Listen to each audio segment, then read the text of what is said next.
Hello, ഇന്ന് നമ്മളിവിടെ ഉണ്ടാക്കാൻ പോകുന്നത് കരിക്ക് പായസത്തിൻ്റെ റെസിപ്പിയാണ്.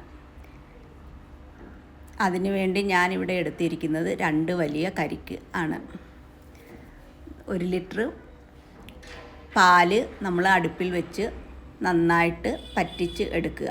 അതിനുശേഷം അതിലേക്ക് മധുരത്തിന് ആവശ്യമുള്ള മിൽക്ക് മെയ്ഡും കൂടെ ചേർക്കുക. ഞാനിത് 1/2 ടിന്നോളം മിൽക്ക് മെയ്ഡ് ചേർത്തിട്ടുണ്ട്. അതിൻ്റെ കൂടെ തന്നെ 3 ടേബിൾ സ്പൂൺ പഞ്ചസാരയും കൂടി ചേർത്തിട്ടുണ്ട്. എന്നിട്ട് നന്നായിട്ട് ഇളക്കി യോജിപ്പിക്കുക. അതിനുശേഷം കരിക്കും വെള്ളം ഉപയോഗിച്ച് അരച്ച് വെച്ച കരിക്ക് നമ്മൾ ഈ പാലിൻ്റെ മിശ്രിതത്തിലോട്ട് ചേർക്കുക. നന്നായിട്ട് ഇളക്കിക്കൊണ്ടിരിക്കണം.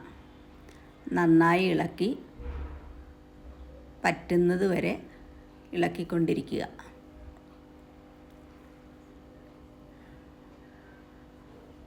നന്നായിട്ട് പറ്റി വരുമ്പോൾ നമ്മൾ കുറച്ച് കരിക്ക് കഷ്ണങ്ങളാക്കി വെച്ചിട്ടുണ്ടായിരുന്നു. അതും കൂടെ ഇതിലോട്ട് ചേർക്കുക. ചേർത്തതിന് ശേഷം നന്നായിട്ട് ഇളക്കിയതിന് ശേഷം കുറച്ച് ഏലക്കാപ്പൊടിയും കൂടെ ചേർത്ത് നന്നായിട്ട് ഇളക്കുക.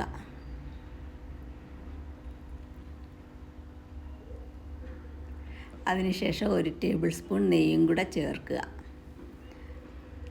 ചേർത്ത് നന്നായി പറ്റി വരുമ്പോൾ നമുക്കിതിലേക്ക് ആവശ്യത്തിനുള്ള അണ്ടിപ്പരിപ്പും മുന്തിരിങ്ങയും ഫ്രൈ ചെയ്ത് ഇതിലോട്ട് ചേർക്കാം.